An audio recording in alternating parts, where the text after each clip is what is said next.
Okay, I think we're live now. This is Michael.Yon in Chiang Mai, Thailand, and interesting information just came in. It's 0110 here on the 5th of March, 2020. So it's Thursday morning. Right now, that would mean it is 1:10 in the afternoon, Washington, D.C. time. So let's get started. A lot of interesting things going on today. Unfortunately, there was a huge tornado event in Tennessee. And in fact, I just called my brother who's up there, and a lot of devastation. And it looks like at least 24 people killed and dozens are missing. Really wish you the best up there. And I know that who's going to come and help the most. It's going to be local groups. It's going to be like local church groups and that sort of thing are going to do the most help. That's what always happens in all the tragedies is the local groups do most of the help. It looks like a really serious tragedy. I've looked at a lot of the devastation on the videos on television. My brother sent me some photos and that sort of thing up in Tennessee. I hope for the best. It looks, pretty bad. Let's get started with the virus issues. Just got some information, literally just came in just as I was about to go live. Hey, Chris Perryman and Doug Kirkland. Fear mongering is failing MSM. Doug says, let's see. Jennifer Hack, hello from Canberra down in Australia, and John from Talbot, Tennessee. I hope everything's going well in Talbot. I don't know exactly where that is. My brother told me that it looked like the tornado kind of followed down 40 and headed sort of off of 40. Oh, I got the air conditioner on. I'm sorry. Get rid of that background noise. I'm sorry about that. Yeah, I hope Cut the Holland is saying it's really bad here, Michael. Devastating. I wish I could take calls right now. I'm set up to do that, but haven't done it yet, so I don't want to give it a shot right now. But by this time tomorrow, I should be able to start taking calls. Let me see. Bob Linderman is saying they had. Oh, actually, let me click these comments. Hello, Mark. Let's see what Bob's saying here. They had so many volunteers today around Nashville. They had to turn people away. That's Tennessee people, man. It's the volunteer state. I mean, Tennessee people are very good people. I've been to Tennessee so many times. My brother lives there and has since many, many years. And actually, he sells insurance, so he's obviously going to see a lot of what's happened. And I called him specifically to see how he's doing and how the family's doing, and secondly to ask about insurance actually because he will know a lot about the damage, because obviously the insurance companies need to know, and there'll be billions of dollars in damage. That much is clear. These things, as I was mentioning the night before, the virus and all that and other economic issues are not they will, there's not like the tornadoes and the hurricanes and the earthquakes are going to give us a break. They're going to keep coming despite the other issues we've got going. So the communities have to obviously come out and help. And I know I know Tennessee people are outstanding. I saw your National Guard, by the way, in Iraq. I was out with them, 278th Tennessee National Guard. I'm sure they're out right now. They were outstanding soldiers in Iraq in the war, and I'm sure that if the Tennessee National Guard has to get called out, have they been called out? I would have high confidence in them if they were called out. I don't know who the commander is now. I knew the commander before. I don't know if he's still the commander, but he was a really solid commander. But let's see if the Tennessee National Guard comes out, just give them all the support that they need to support you, because obviously it's a mutual thing. Everybody has to facilitate everybody as much as they can. Dave Bowie saying nighttime tornadoes are rare, but the scariest. Yeah, we've had them before too. Nighttime tornadoes are just loud. And my brother said he and his wife were watching television and it got interrupted. And some show called The Bachelorette or something, and that upset a lot of people that particular, I guess, some famous show in America got interrupted. And then he said apparently there was a warning, and hurricane warning or tornado warning when we say warning in the United States, it means something very specific. If we say watch, it means the conditions are right for something, right? The conditions are right for a tornado is like a tornado watch, right? But when you hear beep, beep, beep and all that, and it's a warning, it means there is really actually a tornado and it's really actually hitting somewhere right now. So he said a tornado warning came, I believe is what he told me. And then I believe it was lifted. You would have to, for the people that were there, you'll know better. So please correct me if this is false. And then another warning came, and tornadoes just ripped. And tornadoes aren't just like a snap of lightning. They rip and rip and rip, and then they can go for an hour. They can go for even hours. I mean, they just rip right down the road. And so I really feel bad for you up in Tennessee. Trisha's saying hi from Moravian Falls. That's in North Carolina. That's way out of the way there. Hello from BC, British Columbia, and Iowa. Let's see. But I'm sure that the volunteers in Tennessee are just everywhere, crawling all over the place. And, a lot of people in Tennessee are really can do it sort of people. They're like, we'll take care of this. We ain't waiting for the government. I remember when I lived up in North Carolina, up in the mountains. I lived in a place called Andrews, North Carolina. Anytime there was like a bad storm or something like that, nobody waited for the government to come. Everybody just showed up with their chainsaws and cleared everything out. By the time the government could even get to their trucks, everybody had already cleared everything out, because they just didn't wait for the government to do anything. They just did it themselves. Hello, Uta in Deutschland. Donna is talking about the media, deadly coronavirus. CDC estimates that from October 1st, 2019 to 22nd February, there have been 18 to 46,000 flu deaths, but the media doesn't refer to it as deadly flu. Well, that's different, Donna Marino. Why is it different when there's that many deaths every year and sometimes more deaths? And this year has been a bad flu season, actually, in particular, because this is, we know that it's going to happen every year, and we know that it's limited to a certain point. It never gets out of control and kills like 8 million people and collapses economies and that sort of thing. So it is quite different. It's very deadly, of course. That's why every year we hear like so many health experts saying, wash your hands, wash your hands, wash your hands, do all the hand washing, all the things that we need to do. And, they're always telling us to wash our hands and get your flu shots. It's obviously extremely deadly, but it's not earth-shatteringly change the country deadly.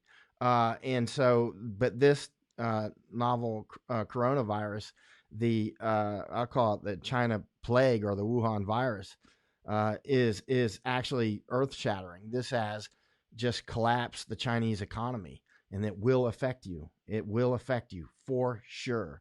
The chances of this affecting you are approximately 100%. And if it hasn't affected you yet, it will be soon.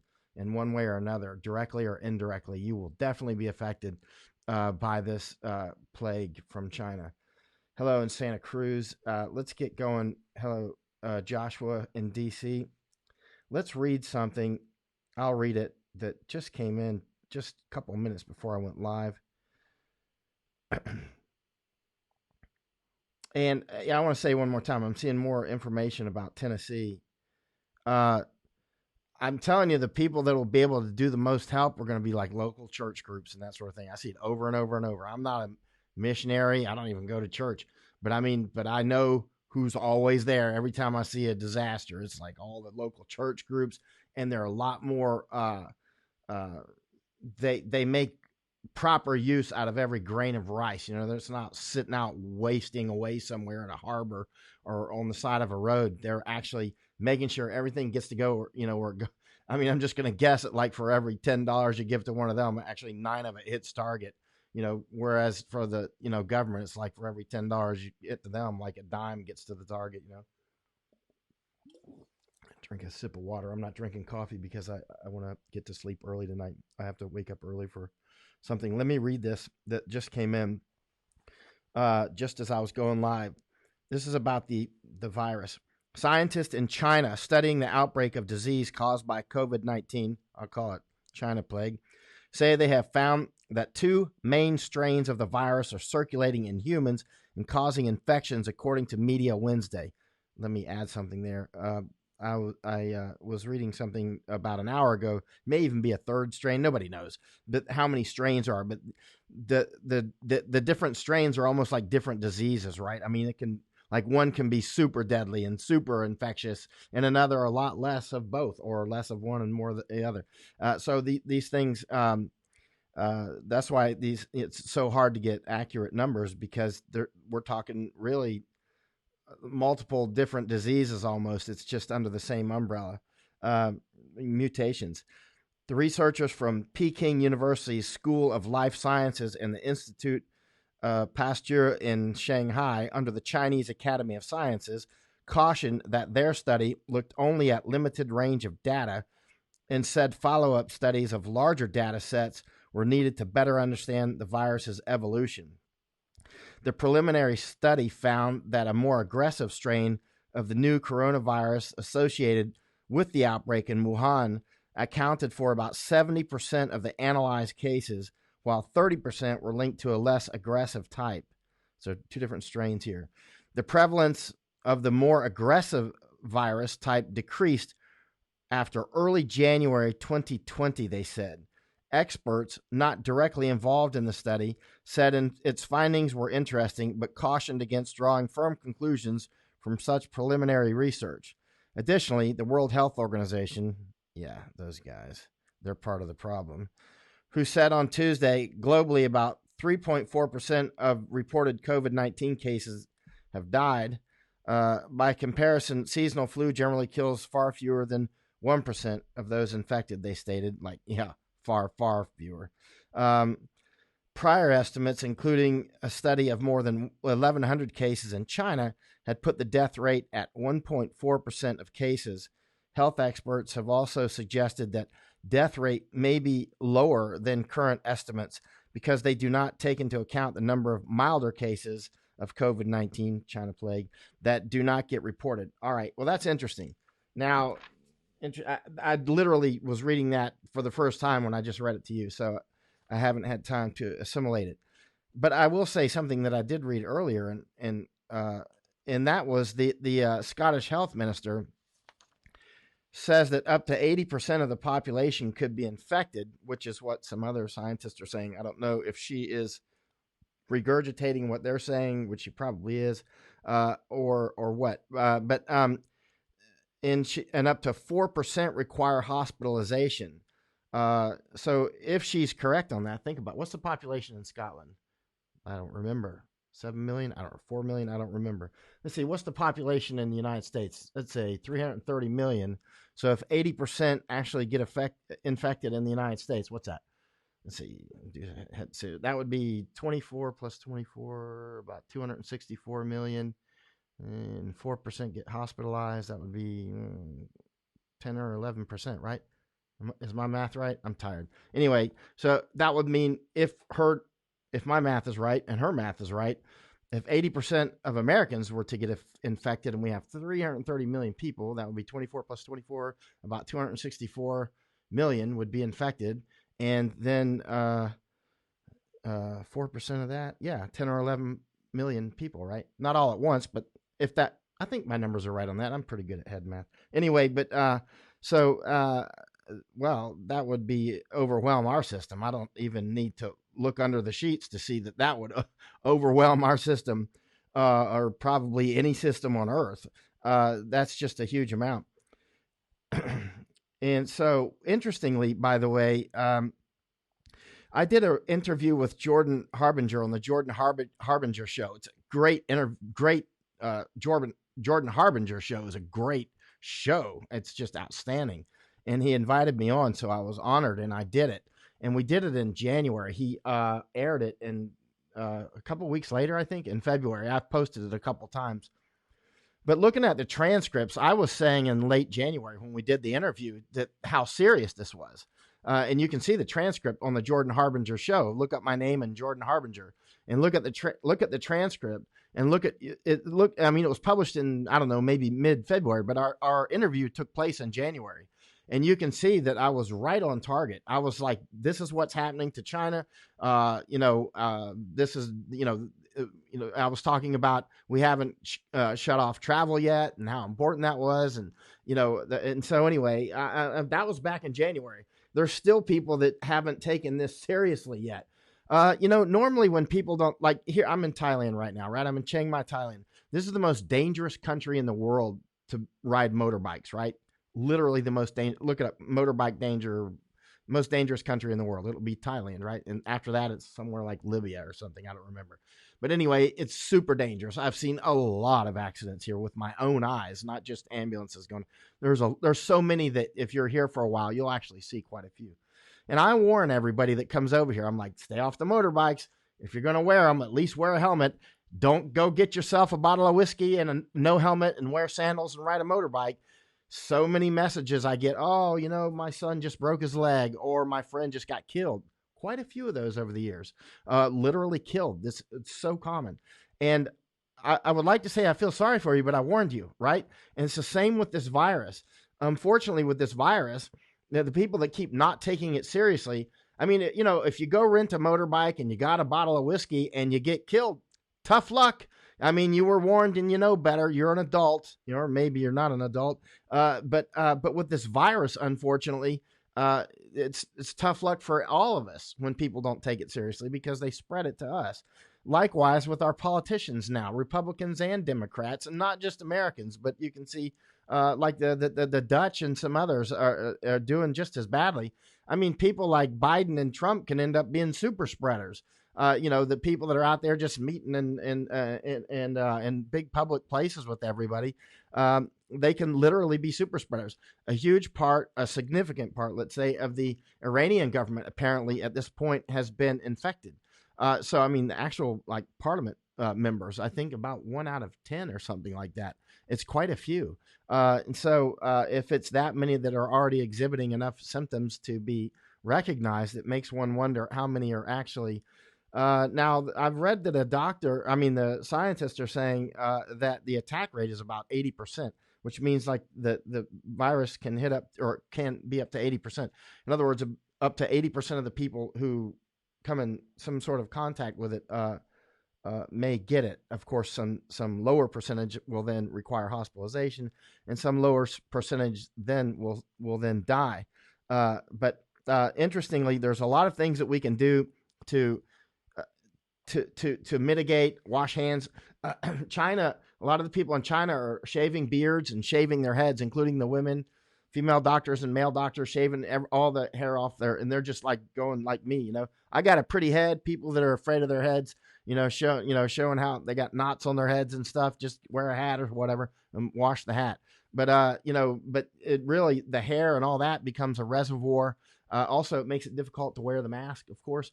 And so, think about, getting a nice haircut like Bruce Willis and I do, and so many of our great military people. And if you got a pretty head like mine, you want to show it off.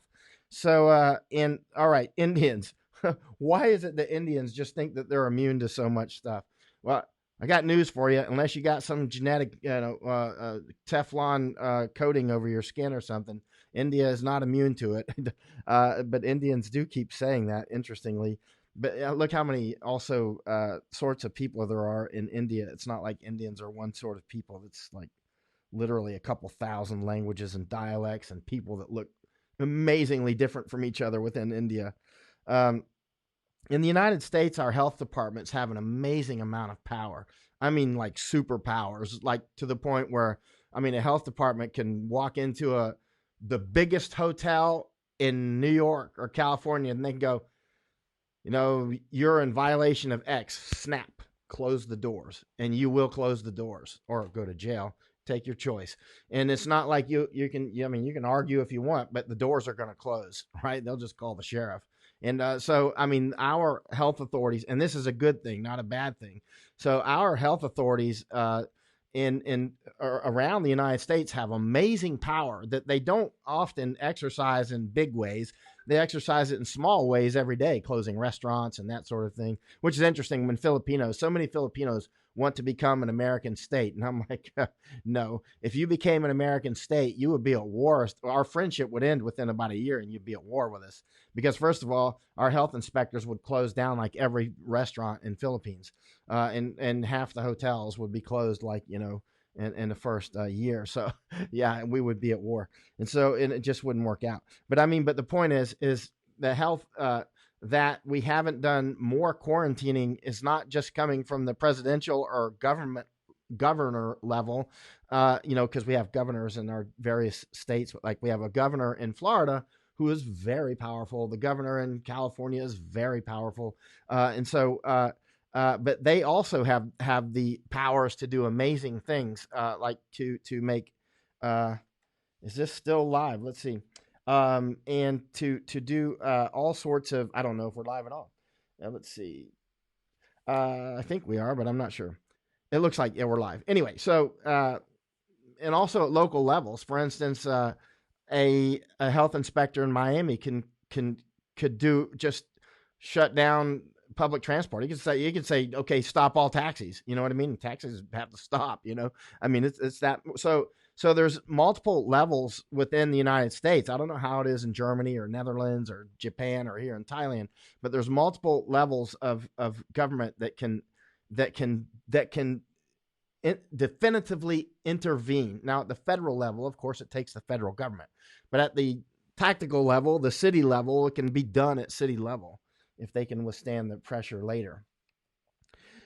Let's see. We in the United States, we literally should shut air travel at this point. This is really massive. Where containment is out of the question. People continue to talk about containment as if that can be done, and many people are continuing to talk about this as if it's not even a pandemic, including the World Health Organization. Have you ever seen those viruses? You know how your computer can get viruses in many different ways, and one way to get a virus is it comes through your email. Or it could come by phone call. It could come by somebody writing you a note, and that virus ends up in your computer. How does it do that? They say, hey, there's this virus spreading on computers. Go into your, config sys or whatever, and go in and change these different things and And they never sent you anything. Actually, they could just tell you on the phone or tell you in person, hey, in Starbucks, hey, change this on your computer. And then it wipes out your computer. That's another way. There's many ways that viruses get into your computer. And I see World Health Organization and CDC they're like the propaganda arm of the Wuhan virus, of the China plague. They're like the propaganda arm, like the World Health Organization playing this down like it's not a pandemic. And also many American authorities are like, you don't need masks. It's not a big deal. It is a really big deal. This is not the flu. People that continue to compare this to the flu are simply wrong. And that includes President Trump.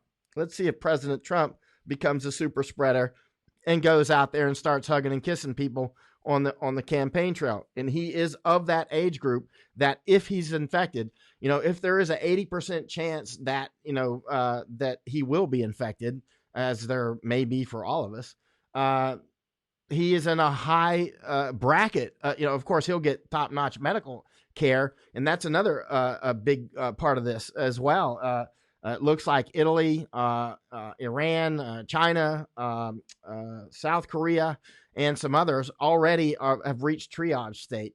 So in other words, people aren't getting medical care, and that increases the case fatality rate, because more people that get it simply can't get care because the systems are already overwhelmed, and we're just at the front end.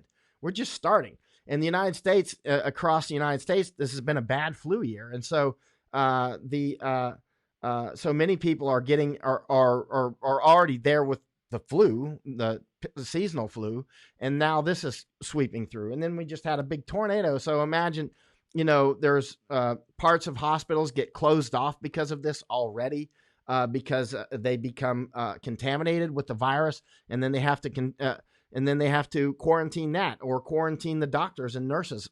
This is a real war. So real doctors and nurses are going to get killed in the United States, just as they are right now in China. real doctors and nurses are going to die from this. And all of us probably know some of them. They are our frontline soldiers, as will be our police and our emergency care people. And we have to support them just like we support soldiers in time of war in any way that we can. So let's look at a little. Nikon has announced a delay of some shippings of some of their new gear. Sony's got problems. Canon's got problems. I've just noticed that because I love photography, and so I'm on a lot of, get emails from different groups. So I just happen to notice that. But then this is also going on in the automotive world and many pharmaceutical world, which is going to affect a huge amount of people.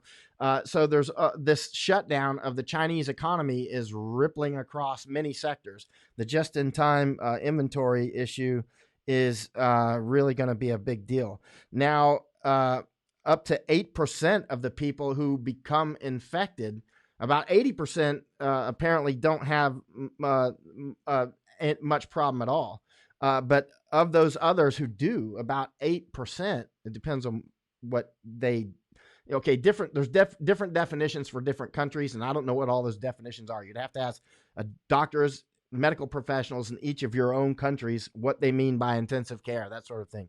But if up to 8% need intensive care of the people affected, I mean, we're just going to be down to triage. In other words, a lot of people are going to be out in tents or whatever, or in the parking lot or at home being treated, or they're just going to be, I'm actually going to be paying close attention to increases in cremations and that sort of thing here in Thailand. And people should be paying attention to, if you know somebody in the funeral industry, or there'll be online statistics, ask them, because there's a lot of people that can be, there's people dying right now, obviously all over the world, just from seasonal flu. And it can easily be, since we're not testing largely, still not doing widespread testing in the United States, they may be being written off as seasonal flu when it's really this. And then some people go, what difference does it make? Well, to that person who's dead and their family, it really makes no difference. But on the larger picture, it is a huge difference that's difficult to overstate. Watch the problems that the markets have had in recent days, and looks like bad days ahead. And this affects everybody. There's people that will not be going to work. For whatever reasons. It could be because there's infections. There are businesses quarantined. It could be simply because they don't have inventory because it didn't come from China. It can be so many reasons.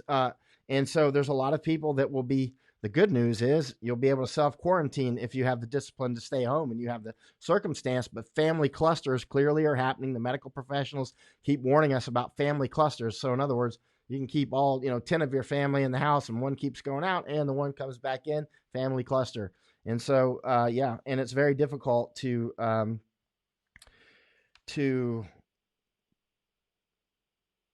let's see.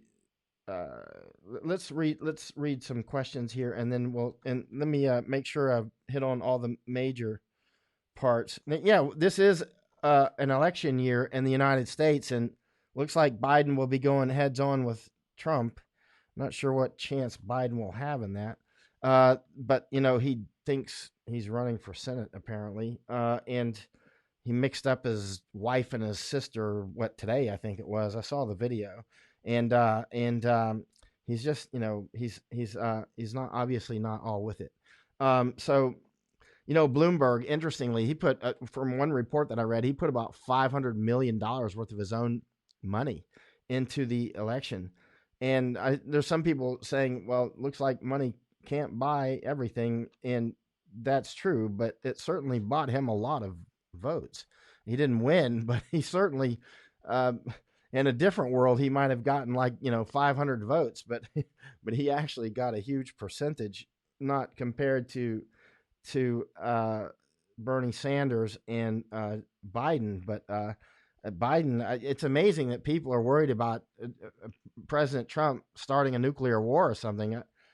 I'm more concerned that Biden, if he were to win, which is quite possible. I mean, I keep saying there's one thing that can knock out President Trump, and that's this virus. This virus can knock him out, and it can knock him out biologically. I mean, if he's out here running around touching people and this sort of thing, and gets sneezed on, he's meeting with Congress and senators and everybody else in the world. I mean, he can easily, President Trump might already be infected. And if he is, I mean, it doesn't matter all the king's horses and all the king's men. That virus is in you, and you're going to have to fight it. And it's you against that virus. And he's in that age bracket where he literally could be taken out by this virus, especially if he keeps playing like this is not a big deal and he rolls around and is in public the way that he is. Remember, all the people around him too, his Secret Service people, all the people around him. This virus could literally take him out. It could take out Joe Biden too. We could have somebody that's president we haven't even heard of yet. I mean, this is how fundamentally serious this is. I mean, let's see. And South Korea is already overwhelmed. And let's see. I'm going to start asking, looking at some questions here. And let me see. Should I start at the bottom? Alan says he needs to protect himself. I believe you're probably talking about President Trump or Biden. They all do. I mean, you imagine, according to the scientists, we can contract this virus, and within 24 hours, we're already spreading it at a low level before we even notice it. So imagine, politicians out here doing their thing along with their security people who are traveling around with them and their assistants and all these sorts of things, this cluster of people just traveling all over America like a supercell. You know what I mean? It's really, we really need to close down our schools right now and start. This is a perfect opportunity for the United States and other countries to start getting super serious about education from home. This is that time. I mean, I loved going to school and meeting all the pretty girls, and I made a lot of friends that I never would have made that are friends for life right now. I made them at school. But there were, if we ever had a plague like this, and some of us may not be here now. Hey, Deuce 4, Joe Van. I think of Deuce 4 every single day, man. Y'all were unbelievable. Let's see. Is this stream live? Singing Bird says yes. It is live, Singing Bird. And by the way, for people who are on my Facebook, this is also streaming on my YouTube. It's much higher quality on my YouTube. The video quality is super high, and the audio is actually better on YouTube. So you might want to sign up. Also, Facebook sometimes shuts me off. I say something they don't like, and they never tell you what it is. They'll just be like, "You've violated community standards," and you're like, "Well, what?" It could have been something that you published 4 years ago, because they actually block people and kick people off that publish stuff like months and years ago. They do it regularly. You can see people complaining about it online at times. Let's see. Uta Simbach from Deutschland. Italy closed schools and universities. They did. It's a little late, isn't it?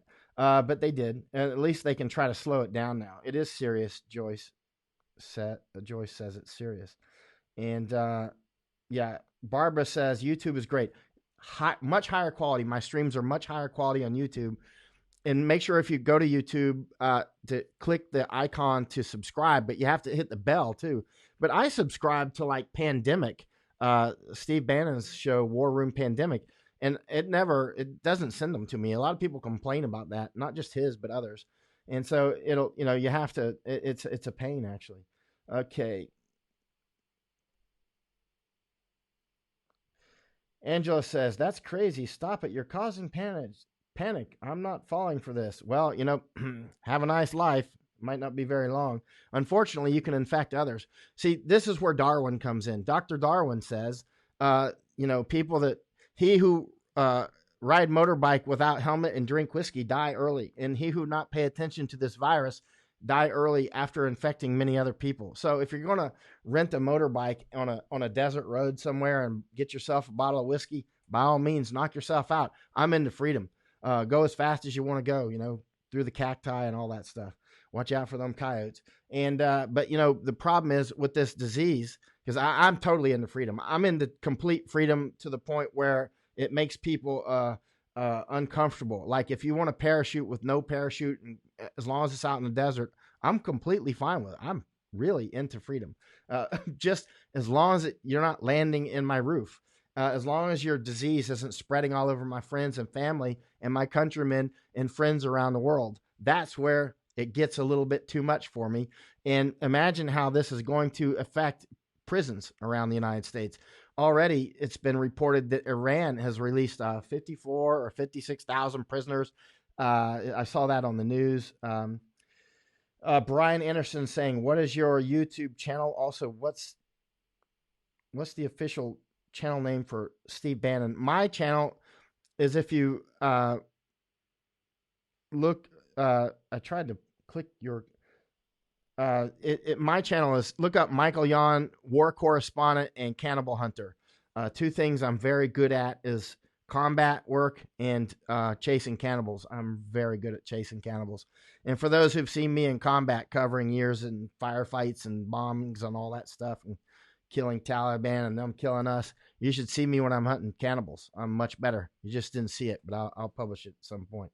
But go to Michael.Yon on YouTube, and it's Michael.Yon, war correspondent and cannibal hunter. Yeah. Jennifer saying, "He who preps laughs at panic shopping." Exactly. I'm so prepared. I mean, I'm just so prepared in many different ways as well. Psychologically, I'm I'm the one that goes to wars year after year. I'll go to a war, tomorrow.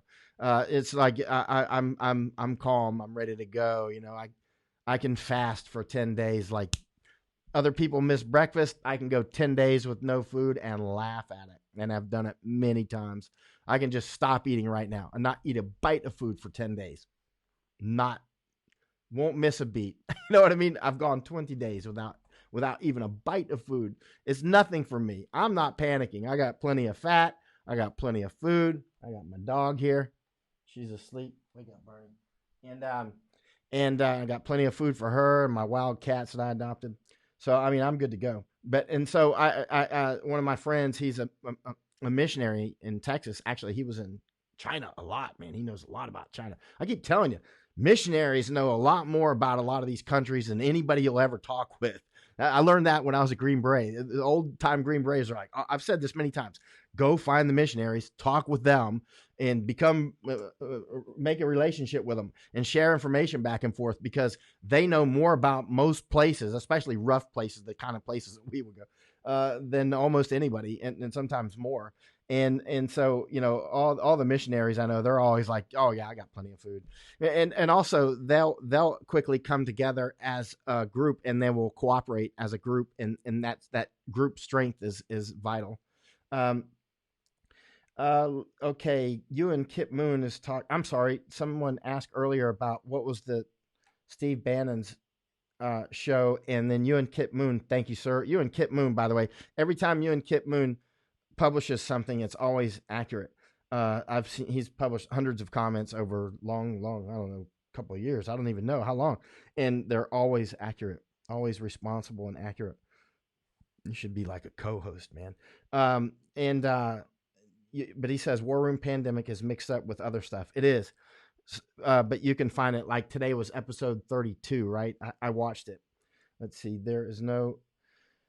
Okay. Alan Martineau II says there are no shipping containers coming into the States. The docks are empty. I mean, I'm not going to say that I've audited that and I know it to be true. But I do know that I keep reading all kinds of things that would indicate that that's truthful, or at least approximately true, directionally truthful. Let's see. Toy Stuart Biederman. Hello, Toy. You're awesome. Barry Hendelson, thanks. That's chloroquine, which I've read about in a few other articles as possibly having coronavirus activity. All right, I'm not going to, let's see. All right. A lot of important comments here. Let's see. I would not go to any sports events at all. I mean, if your sons or daughters play in some kind of little league sports or something, it's time to pull them out for now. I mean, that's sad. I mean, it's sad that the Olympics, I haven't seen them canceled, but the chances of the Olympics not being canceled at this point are minuscule. And always leave that little chance, but that would be pretty, or at least significantly delayed, maybe to 1 year out or something. I don't know, but it's hard to imagine. Marie says, not only are me and my boyfriend EMS, but he also works full time in a county jail. See, that's tough for obviously for both of you because you're on the front line, you're frontline soldiers, and also your boyfriend working in the jail. I mean, good grief. And so think about that from that perspective as well. What are the jailers going to do when this inevitably gets into the prisons and jails?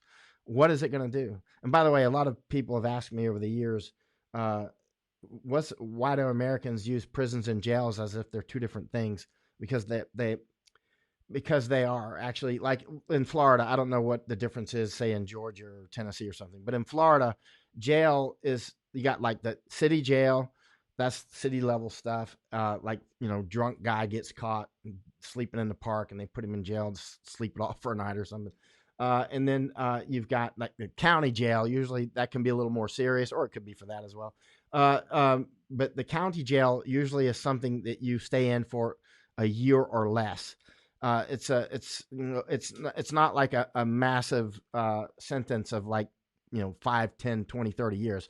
With that, you're going to go to a state prison or a federal prison, depending on the level of the crime. If it's a federal crime, I'm not an attorney or an expert on this, but I know enough that it's just different levels. We got like the city jail, the county jail, and then we got some states don't have counties, they have parishes or whatever. But then we have state prison system and then federal prison system. And so and then we've got things like Guantanamo Bay, which is totally different world. And see, Alan is saying numbers in the U.S. are wrong. The people from the cruise ship should not be added in there, just the ones infected in the U.S. Whatever the case on that, I strongly believe the numbers in the United States are wrong for sure. It's hard to imagine that they're not actually. However, very soon here, the numbers from the cruise ship will be such a tiny percentage of the cases that it will just be forgotten. That'll just be like a footnote in history. Right now, people still talk about the cruise ship, but on the scale of things, of the storm that's coming, that's a raindrop. On the scale of the virus, the viral storm that's unfolding right now, typhoon virus, that everything to date is a raindrop. What's happening in Italy is a raindrop, and it's serious. What's happening in Iran is still quite small compared to what's clearly coming. And people that are like, you're panicking. It's like, whatever, man, screenshot your stuff and save it. And I'm not going to waste time on it, but screenshot it and save it and save what I'm saying. Or look up the Jordan Harbinger that interview that I did in January, where I'm way ahead of the curve saying what's going to happen and what's happening now. That was January. We did the interview. He published it sometime in February. Jordan Harbinger, Michael.Yon. You can find it online and just search for virus. And every time I mention virus, read those paragraphs and you'll see, because he's got a transcript of our whole like hour and a half interview. And it's just, he's super smart interviewer, by the way. He's up and coming. He's more than up and coming. He gets like very serious people on his program. But look what I'm saying about the virus. And actually he wanted to talk more about the insurgency in Hong Kong. And then we talked some about the virus. Kim Stewart is saying the death rate is higher than reported with coronavirus because China is not reporting the actual death rates. Okay. Yeah, we'll see. We'll see as this plays out, and it'll be difficult for everybody to hide eventually in countries like, the United States. The numbers can be hidden for a while, but then they'll start to rear their head. But at this time, like CDC and the World Health Organizations, they're part of the virus. I mean, they're literally part of the virus. They're like that hacker that says, change config sys, and call you up and say, hey, there's a virus going around. What you need to do is go in and and then send me this email with this information on it. No, we need your password because we need to come in and fix your system. boom. I mean, they've human engineered. The virus is actually using CDC and the World Health Organization to spread itself. How brilliant is that? It's an incredibly brilliant virus. Yeah, Danielle saying, De Jesus is saying, naive people be like, I ate dirt as a kid. I'll be fine. Yeah, that's right. Darlene is right. Darlene Sepp ad. That's right. And right, let's go down and I'll try to take a few more questions. Okay, Gary is saying on my experience with your broadcast, no difference between YouTube and Facebook. Both very good. Thank you. Both of my iPhone X and Chromebook.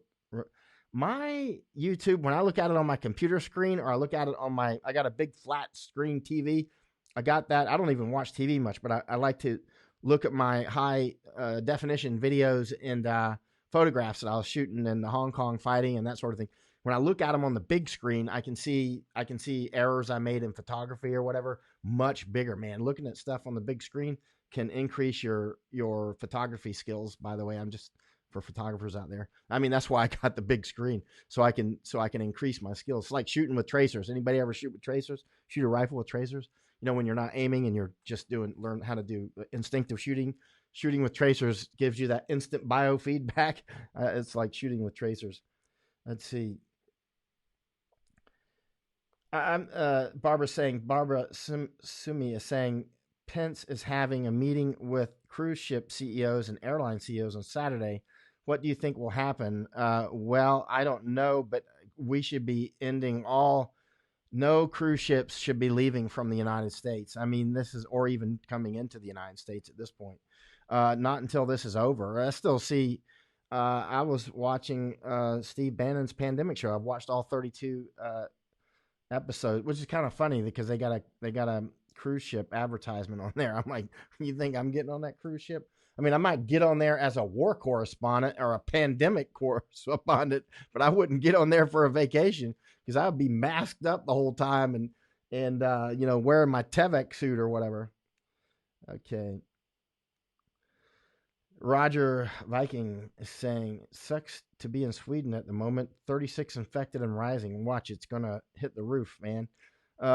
Luckily, one thing about Sweden, though, is you guys are serious into prepping. I mean, that's a good side. Always look at the bright side there. And you've got a relatively low population density, but Bernie Mac saying, hey, Mike from near Asheville, can you tell us about Tennessee and Scottish health minister? I must have missed it.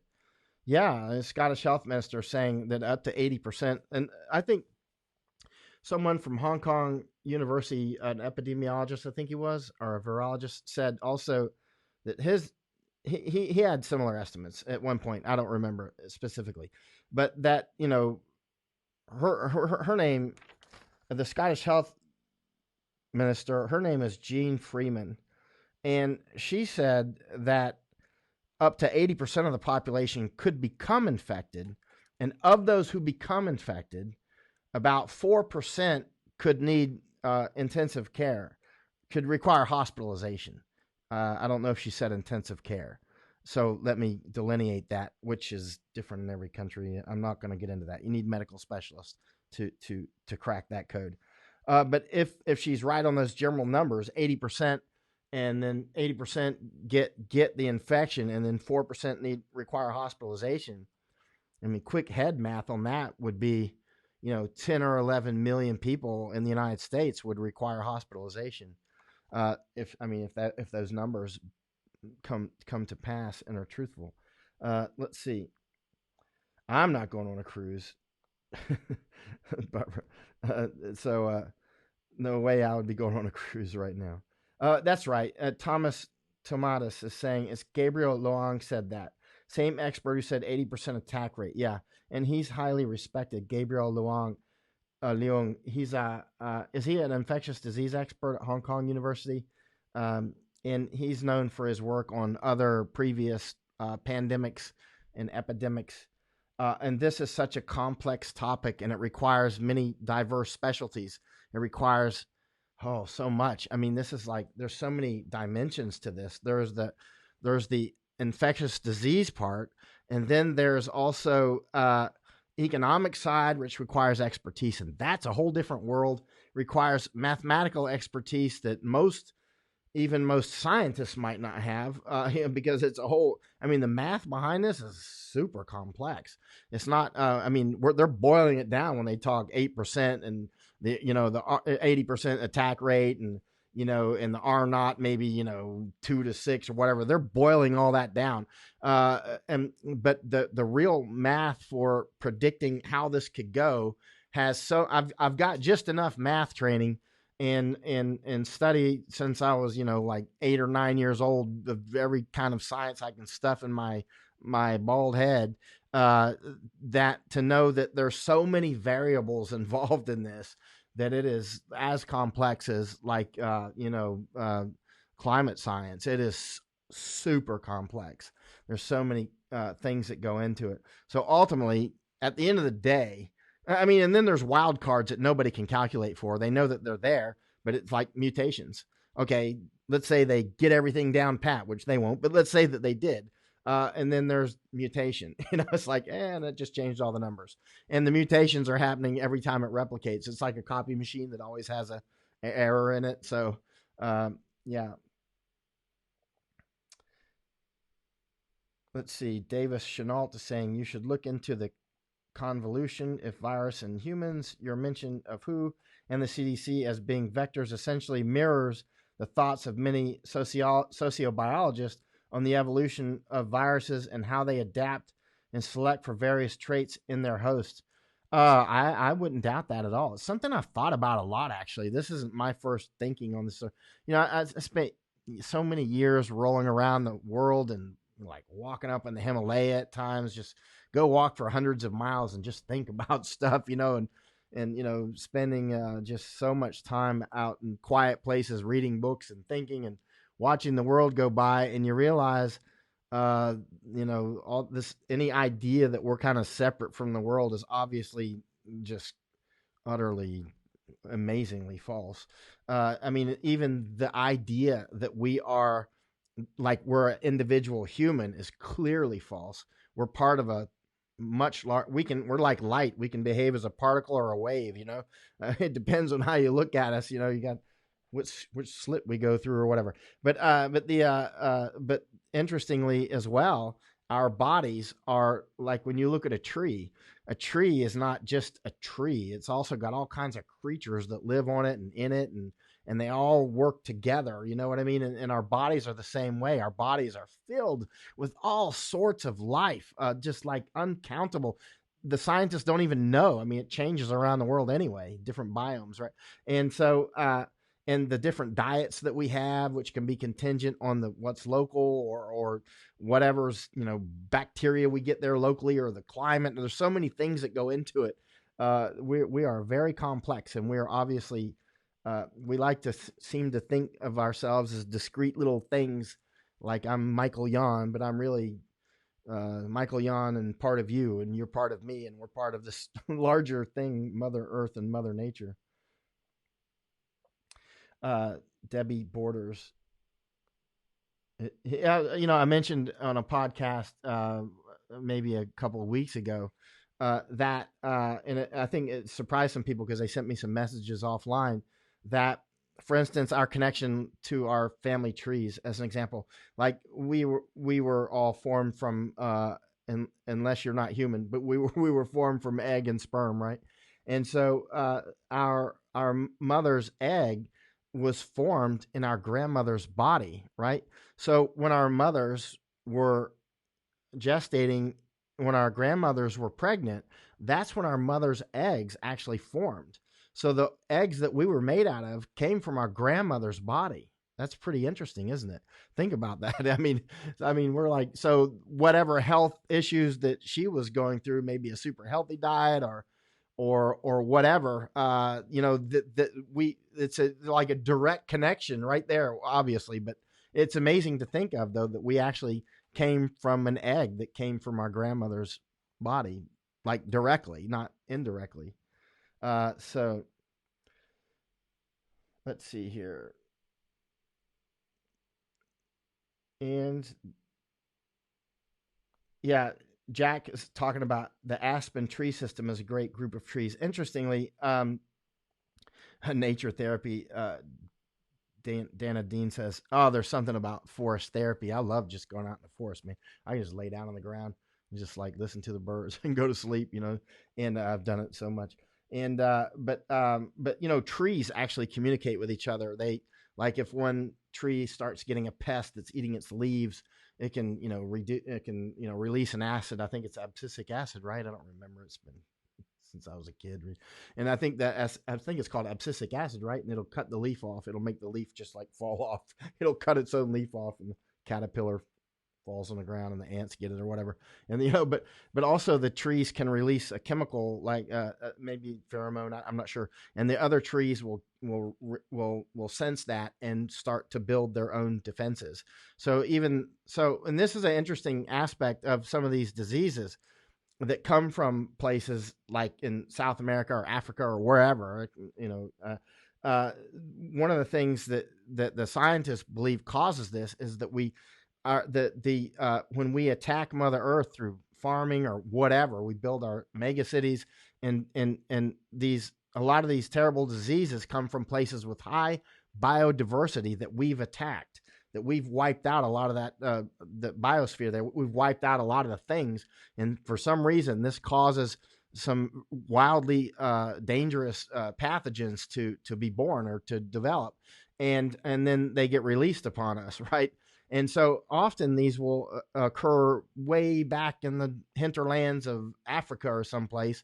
And that's why in the 60s, there was a Green Beret, part of the Green Beret outfit, which is what I was in, but I came much later, of course. We didn't have any of these units to my knowledge when I was at Green Beret, but they were designed to do nothing but go out and to go with like scientists and medical experts to go to remote places and capture samples, whether it's capture animals or whatever, and bring those back to the United States, because a lot of these terrible diseases come in from places where there's actually already wars, like insurgencies. And since that's what Green Beret is trained to do, is one of the things is to make and, create insurgencies and to counter insurgencies.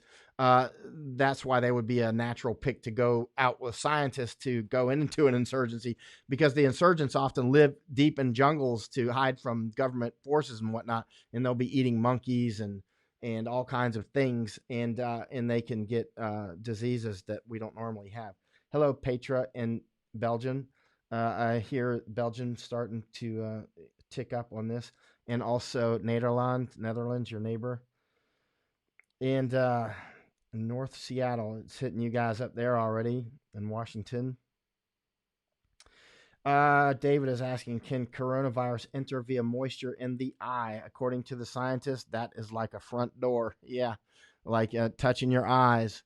So all these things that we're touching, like money, I believe China may be burning a lot of their money now. I'm not sure what they're going to do with it, but I believe that they're pulling in a lot of their currency because it's such a terrible, some materials, it looks like the virus can stay for days. It depends on many things. Depends on the type of material, depends on the temperature, depends on the moisture, depends on sunlight, depends on other things. And I'm not a scientist, so I can't say, but what we do know from what the scientists know is that some surfaces, it can last maybe 9 days. Nobody knows. And so imagine if one of those surfaces happens to be money. Keeping in mind, money is made from different things in different countries. You got the coins, of course, and the paper money. In some countries, it's more of a plastic, and, excuse me, I needed some water. Let's see. I'm stocking up, Renee says, and everybody should stock up now. Remember what I said earlier, that look at my interview with Jordan Harbinger on his show. Look it up, Google it, and just read the transcript if you don't have time to listen to the whole thing. And you'll see what I'm talking about, this virus. And we did that interview in January. It aired in February, but I'm right on target. And I'm way ahead of the group, like way ahead. I even called this the Chernobyl of like a viral Chernobyl or something of China, which is what Steve Bannon calls it now as well. It is. I mean, it's like their Chernobyl.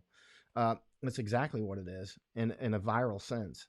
Ward Smith, my old childhood friend, who World Health Organization latest update is stating 3.4% fatality rate globally. Of course, how do they know even that 0.4%? Nobody knows yet because it's way too early in the game. I do have enough mathematical knowledge to know that nobody knows yet. I know that much. At best, they're just in the ballpark. Let's see. So are we to cremate our dead? Well, a lot of countries do. China does a lot of that. One of the reasons that China does it a lot now is because they don't want, when a billion people die, they take up a lot of land. And also Hindus down in India, a lot of, huge on cremation. Up in Tibet, they'll actually chop people up and feed them to the vultures. And so I think, though, in recent years, they may have a problem with not having enough vultures. Certainly, I think the Zoroastrians have had that problem in India, right? They put them on the towers of silence. They're called towers of silence. They'll put the bodies up on the towers and the vultures come and eat the dead. That might be one way to spread this thing. I don't know. I have no idea, but I think that India has had a problem with vultures in recent years. I'm not sure about that.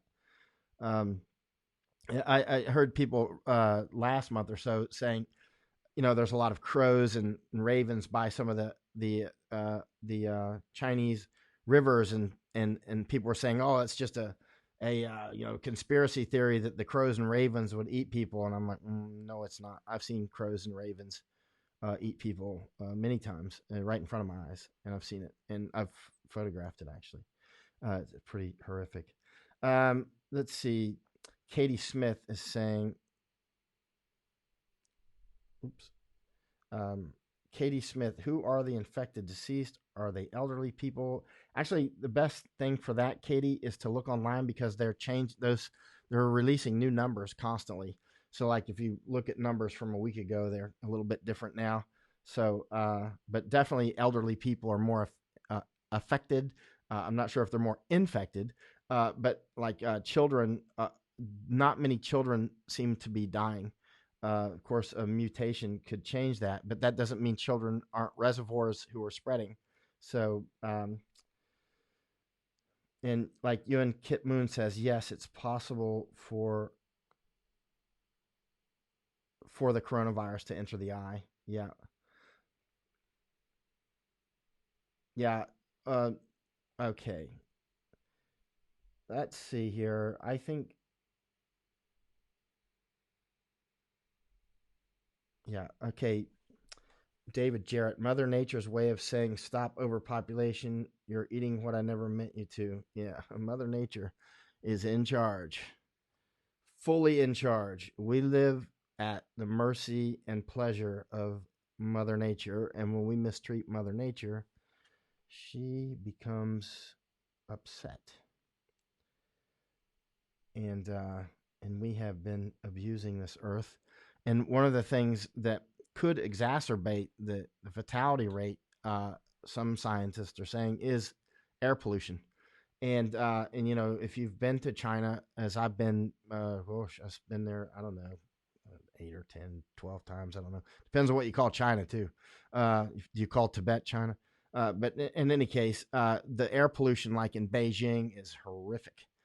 When you go to Kunming, which they say is like some of the cleanest air in China, and people will say that too. They're like, we have clean air. They like to say that. And I'm like, you call this clean air? This is terrible.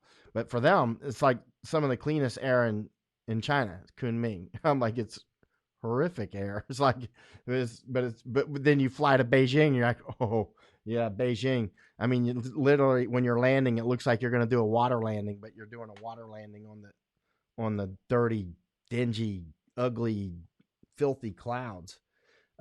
It's like they rain mud almost. Okay, Alan Martineau said Pence announced 10th. I like Mike Pence, but he's not being truthful on this virus. And I've really liked the way President Trump has handled the a lot of the border issues and dealing with China, although I'm more of a hawk on China than President Trump is. And Barbara Boyer, thanks to Brian Kolfaja for promoting your broadcast. Brian is doing incredible work. And Brian Kolfaja, he's a wounded veteran. Actually, he was hit in an attack in the war, and now he's raised a lot of money to build our southern border defenses down, between United States and Mexico, which is really important. He's raised a lot of money. It's a very difficult project because there's a lot of people getting in his way. There's a lot of political issues that people are trying to do everything that they can to stymie Brian and his team's work, but they're still doing it. Actually, I got some of their coffee here. I'm glad you said that. I haven't tried it. Where did it go? Anyway, maybe it's in the kitchen. Anyway, so I'll show it to you. I'm not going to drink coffee tonight, though, because they have a coffee company as well, but that's completely separate. Hey, Peter, let's see. Columbia Presbyterian Hospital in New York City told its employees today at special teleconference that the Hunan virus came from bats. The Hunan virus or the Wuhan virus? Okay. Oh, but be careful with that if you're talking about Wuhan. But anyway,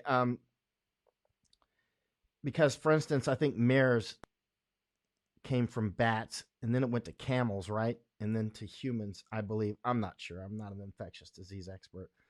So, where does it come from? I don't know. And, is this man-made? I don't know. I'm not going to trade I'm not going to trade in conspiracy theories, but I also have a vibrant imagination, and I do know from experience that conspiracies do happen every day, or wild stuff does happen every day. And, all right.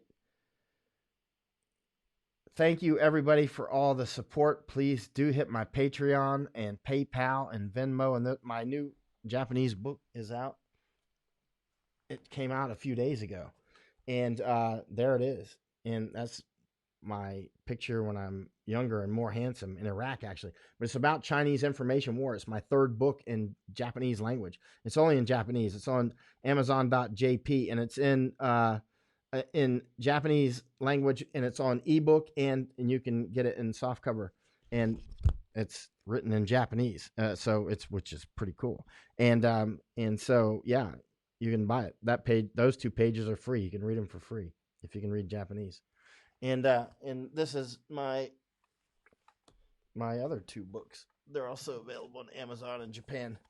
These aren't obviously huge money makers because they're not romances or something big, but they're important to me. They were important to me. That's why I wrote them.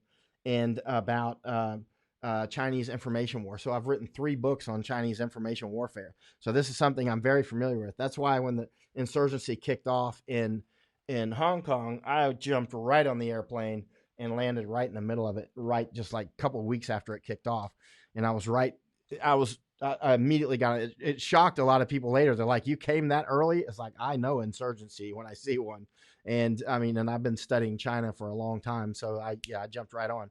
And the same with this virus. You can look at the interview that I made with Jordan Harbinger. I need to pat my own back on that because otherwise it looks like, hey, I'm just raising panic or whatever. It's like, no. Way back in even early January, if you look at my podcast and look at the things that I was saying and publishing, I was starting to focus on this virus. I was like, hey, this is serious. Something's weird going on here. And then certainly by mid to late January, I was like, bing, bing, bing, bing, alert. Even in January, I was talking about how we should close air travel. I was saying that in January. It's on Jordan Harbinger's interview. It's on his website, and it's audio. The whole audio is there, and so it's super high quality audio. And he's got the transcript, so you can listen to it or you can read it, or you can do both.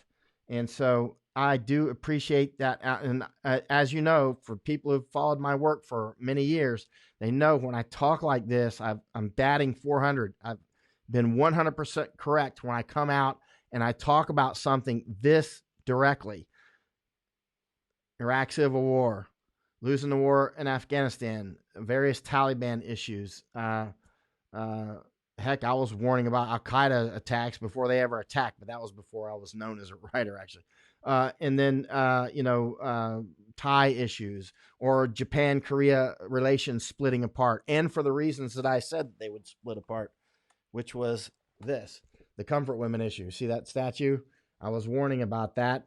I started warning about it in 2014. And so after I was alerted to it and did my own homework, it's an information war that China has used to split Japan-Korea relations. And I started warning about it in 2014.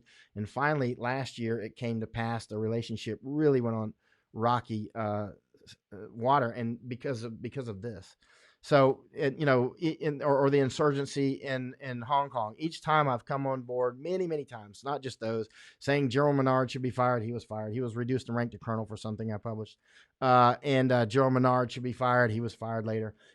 All these different things. And when I said General McChrystal should be fired, I published, and you can find it online, and it was put in Atlantic or something, or maybe the Telegraph. They asked me in some interview, they're like, and who do you think should replace General McChrystal? And I said something like, well, I think General Petraeus should replace him, and General Mattis should replace Petraeus at CENTCOM. But that's not going to happen, is what I said, something like that, because it doesn't make sense. It's not how our rank works. It's not how our system works. But that's exactly what happened. They fired McChrystal, actually did put Petraeus in McChrystal's job, and really did put Mattis in Petraeus's job. I was like, wow. I wish I would have bet that in the stock market. That was like 1,000 to 1 odds, man. I mean, it was like and nailed it, And but it's only because I was paying attention. It wasn't voodoo or anything like that. But it didn't make sense because our system doesn't actually work like that. But the powers that be made the system work like that, and actually that's what happened. But I was saying with high confidence at that time, General McChrystal should be fired. Likewise with this virus, I've been studying it. This is all I've been doing.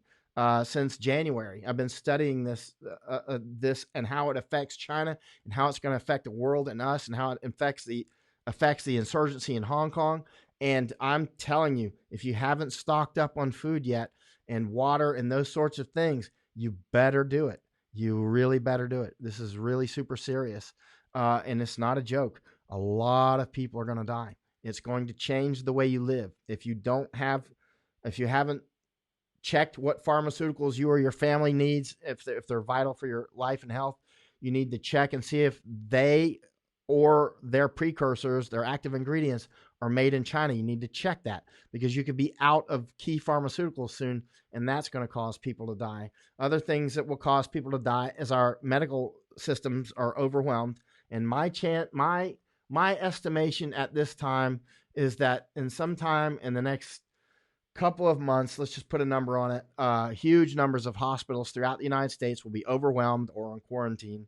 And a lot of people will die from other diseases that would have been easily treatable, but they weren't able to get surgery that they needed, or they weren't able to get medicine, or they weren't. But these won't be added. These won't be part of that fatality rate for the China plague, right? They won't be added to that, but they will be definitely directly from that. And so there's so many things going on here. Sorry, I was looking at another screen over here. Okay.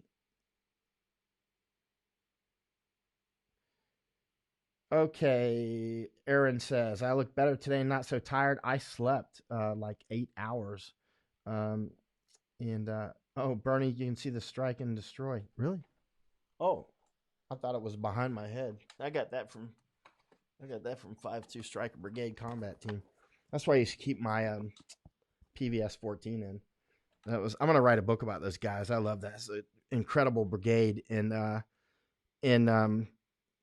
Afghanistan, and they got maligned by the press like they were committing war crimes or some crap. There was a few guys committing war crimes, but I'm telling you, and then some journalist claimed that I was covering up war crimes for him. I almost sued him, but he's dead now, so it doesn't matter.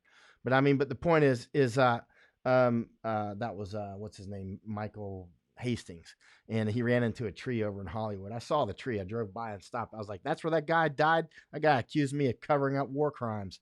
And anyway, whatever.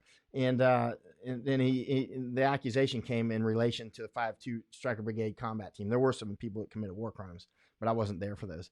And anyway, long story. But the point is, it was the 5-2 Striker Brigade combat team was a fantastic outfit.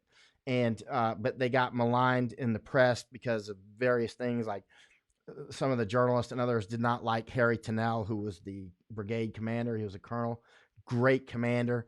Got shot in Iraq, actually, and he recovered. He got shot really badly, and he recovered, and then he went over to Afghanistan. That's where I got to know him, when he was commander of Striker Brigade 5-2 Striker Brigade combat team. But the problem with Harry Tennell is he's like a real infantryman. He's a real serious officer, infantryman, and he was like, "This is what's going wrong," and he was saying it, the way a good soldier should, but the way it'll get you politically in trouble, and it did. And even the Washington Post jumped on him, and I was defending him. I was like, I went against generals. I went against General McChrystal, who like leaps and bounds outranked Harry Tennell. I went straight up against General McChrystal. So it wasn't like why would I suck up to a colonel? Some people were like, why are you sucking up to that colonel? I'm like, dude, I'll take on a general the way I'll take on, a frog. You know what I mean? It's like I won't hesitate to go heads up with a general, but I'm not going to do it unless there's really serious cause. And nothing, it can't be something minor or petty. It has to be really serious, like they're losing the war or something like that, which is what McChrystal and Menard were doing in those two generals in their battle spaces. And I took them both on simultaneously, heads on, and yet I defended Colonel Harry Tennell, who had a lower rank. He was doing fine, but the problem is he's not politically correct.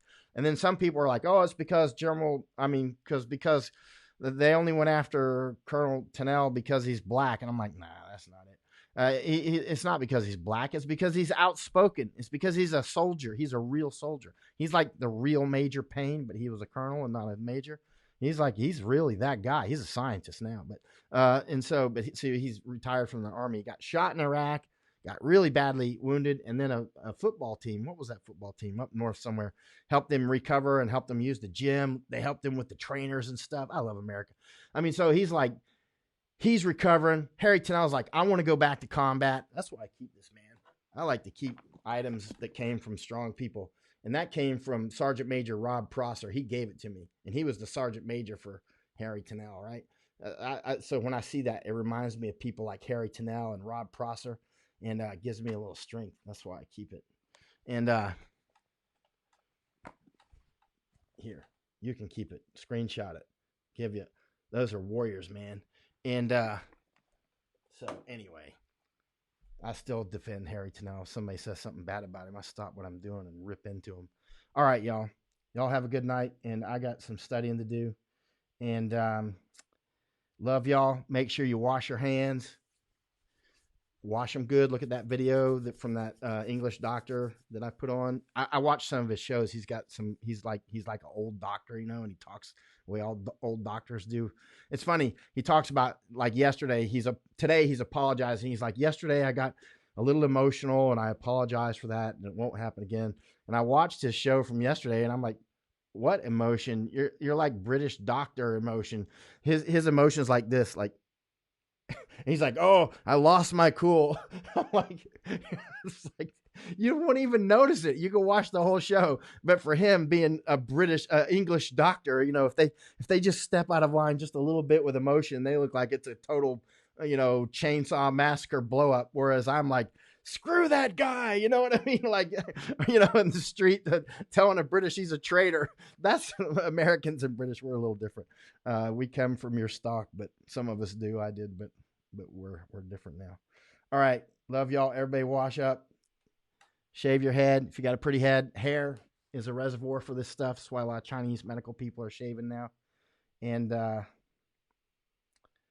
Mike out.